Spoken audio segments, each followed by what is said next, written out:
ओम नमः शिवाय। हर हर महादेव। मेरे प्यारे शिव भक्तों, जब जीवन की भागदौड़ हमें थका दे और हमारे दिलों में एक पल की शांति की तलाश हो, तब हमारे चैनल धर्म कथा संसार में आपका एक बार फिर से बहुत बहुत स्वागत है। आप और हम भक्ति की जिस गंगा में डुबकी लगा रहे हैं वो है श्री शिव महापुराण। भक्तों, आज हम जानेंगे जगत जननी माँ उमा के उस अवतार के बारे में जिसने सृष्टि की रक्षा के लिए महाकाली का रूप धारण किया। इस कथा से आप जानेंगे कि विपत्तियों में स्थिर कैसे रहें और किस तरह माँ महाकाली प्रेरणा स्रोत के रूप में हमारे जीवन में एक नई ऊर्जा का संचार करती हैं। हम राजा सूरत की व्यथा और मधुकेटव के वध की रोमांचक कथा सुनने जा रहे हैं। मैं आप सभी से अनुरोध करती हूँ कि आप अपनी व्यक्तिगत अनुभूतियाँ या भावनाओं को साझा करें। जब आप माँ महाकाली की कथा सुनते हैं, आपकी कहानियाँ इस समुदाय को और गहरा बनाएंगी।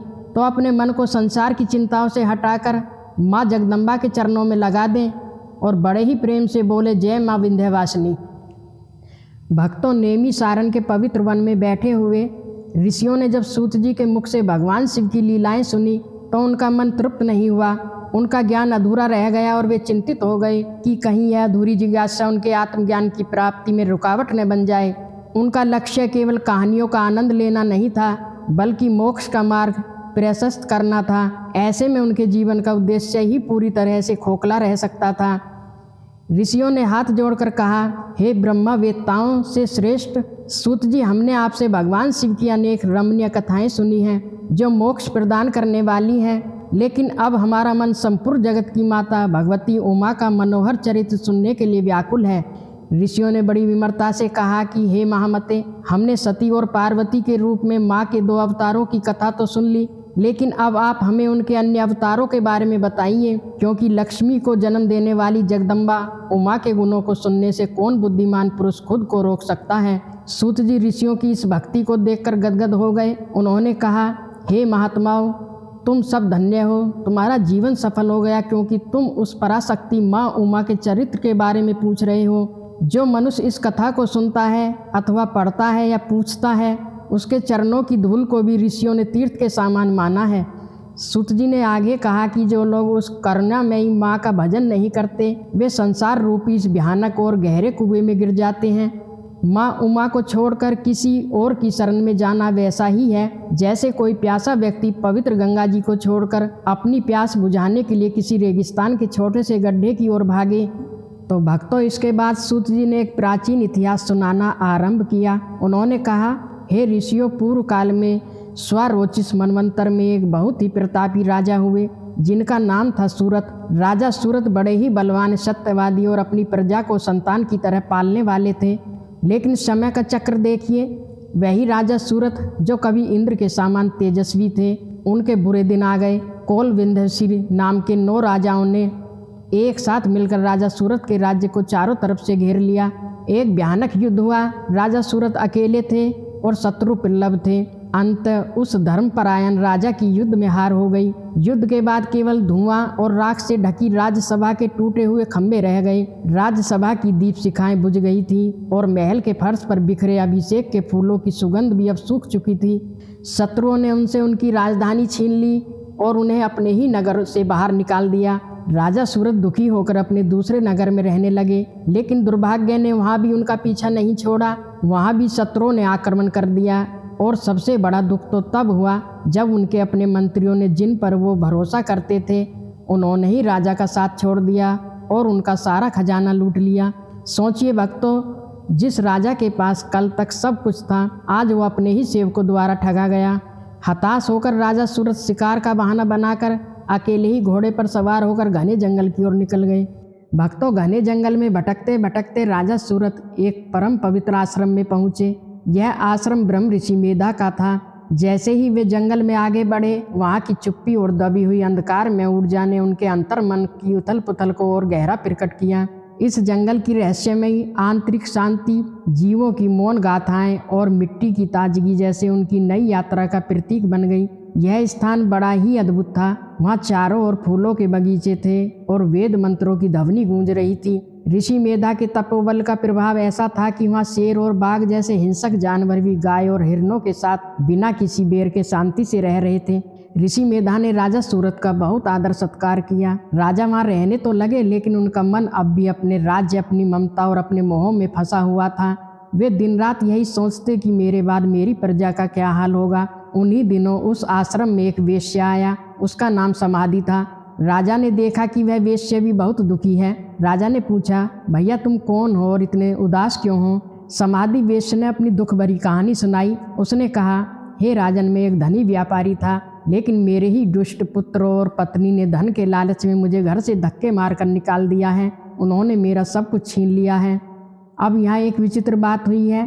राजा सूरत और वह वेश्या दोनों आपस में बात करने लगे। उन्होंने सोचा कि जिन लोगों ने हमें इतना दुख दिया है, जिन्होंने हमें घर से निकाल दिया है, फिर भी हमारा मन उन्हीं के लिए क्यों रो रहा है। हम जानते हैं कि वे हमारे शत्रु बन चुके हैं, फिर भी यह मोह हमें क्यों सता रहा है। सोचिए भक्तों, क्या आपने भी कभी उन्हें छोड़ने के बाद भी किसी ने अपने को याद किया और समझ नहीं पाए कि यह मोह क्यों हो रहा है? यह आत्मचिंतन का क्षण है, जहाँ हम सभी अपनी भावनाओं में खो जाते हैं। यह प्रश्न लेकर वे दोनों ज्ञानी मुनि मेधा के पास गए। उन्होंने पूछा, हे भगवान, हम दोनों समझदार हैं, फिर भी हमारा मन मोह से व्याकुल है। ऐसा क्यों है? वह कौन सी शक्ति है जो हमारे ज्ञान को हर लेती है? कृपया हमें उस महामाया देवी के बारे में बताइए।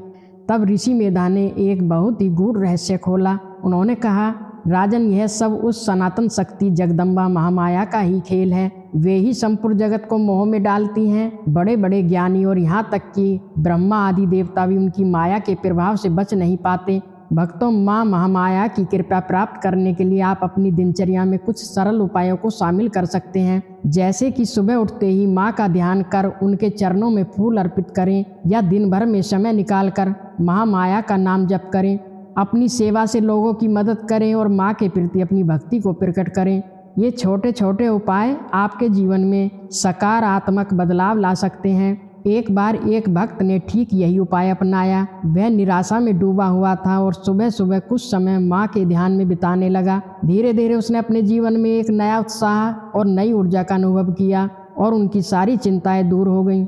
ऋषि बोले, वे भगवती ही समय अनुसार सृष्टि का निर्माण करती हैं, पालन करती हैं और अंत में संहार भी करती हैं। जिस पर वे प्रसन्न हो जाएं, केवल वही इस मोह के बंधन से मुक्त हो सकता है। राजा ने उत्सुकता से पूछा, मुनिवर, वे देवी महामाया कैसे उत्पन्न हुई? उनका प्रादुर्भाव कैसे हुआ? कृपया मुझे विस्तार से बताइए। अब ऋषि मेधा ने देवी के पहले चरित्र यानी मधुकेटव वध और महाकाली अवतार की कथा सुनानी शुरू की। ऋषि बोले, हे राजन, जब एक कल्प का अंत हुआ यानी समय का एक पूर्ण चक्र समाप्त हुआ, तब प्रलय का आगमन हुआ। यह वह समय था जब संपूर्ण जगत पानी में डूबा हुआ। एक वर्णन था। कल्पांत का अर्थ है समय का पूर्ण व्रत, जो अकल्पनीय रूप से विशाल होता है। ऐसे आदित्य क्षण में भगवान विष्णु शेषनाग की सैया पर योग निद्रा का आश्रय लेकर सृष्टि की शांति में लीन थे। तभी भगवान विष्णु के कानों के मेल से दो भयानक असुर उत्पन्न हुए, जिनका नाम था मधु और केटव। वे दोनों असुर बहुत ही विशालकाय थे और प्रलय काल के सूर्य की तरह तेजस्वी थे। उनके मुख और दाढ़ें इतनी विकराल थी कि मानो वे पूरे ब्रह्मांड को खा जाने के लिए तैयार हों।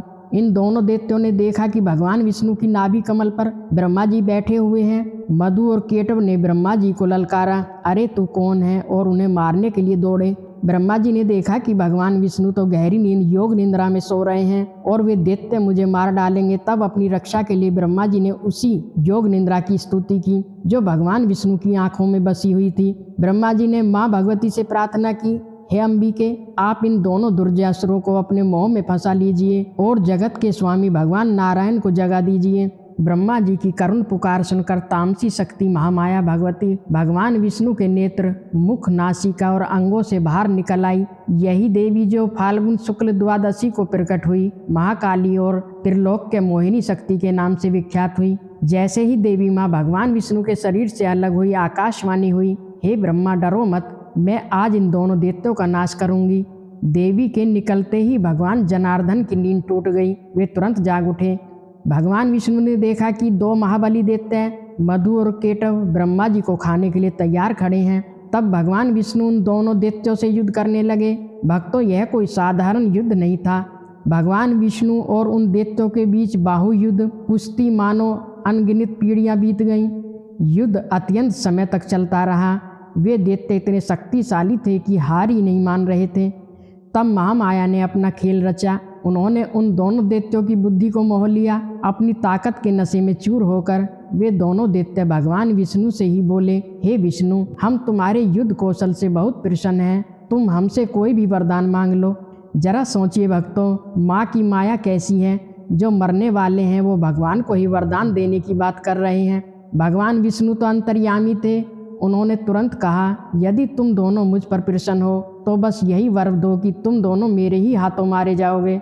अपनी जान बचाने के लिए उन्होंने एक चाल चली। उन्होंने सोचा कि सूखी जमीन तो कहीं है ही नहीं, इसलिए उन्होंने कहा, हे केशव, हम तथास्तु कहते हैं, लेकिन हमारी एक शर्त है, तुम हमारा वध ऐसी जगह करो जहाँ पृथ्वी जल से भीगी हुई न हो, यानी सूखी हो। सोचिए, क्या यह उनका अंतिम प्रयास बचने का है? भगवान विष्णु ने जो योजना बना रखी है उनमें यह चाल काबू में आ सकती है।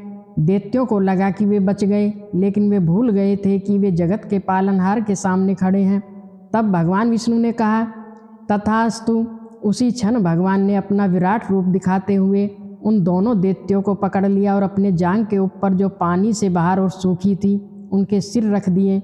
इससे पहले कि मधु और केटव कुछ समझ पाते, भगवान विष्णु ने अपने तीक्ष्ण सुदर्शन चक्र से उन दोनों के सिर काट दिए।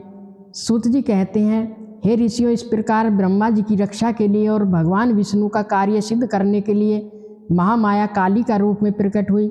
जैसा कि हम देखते हैं, साकार पारंपरिक रूप और निराकार आध्यात्मिक या आभासी रूप में दैत्य का सिद्धांत माँ महामाया के रूप में उजागर होता है। इसी तरह आज के डिजिटल युग में भी हम देखते हैं कि किसी के ऑनलाइन और शारीरिक उपस्थिति एक ही व्यक्ति की दो संभावनाएं हैं। जैसे दिव्य ऊर्जा और साकार और निराकार रूप।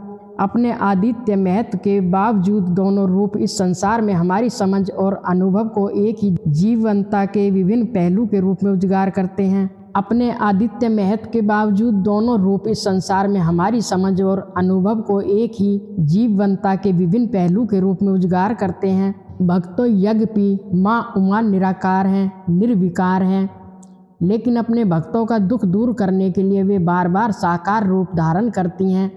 यह उनका काली का अवतार कहलाएगा। ऋषि मेधा ने राजा सूरज से कहा, हे राजन, यह तो देवी का एक रूप था।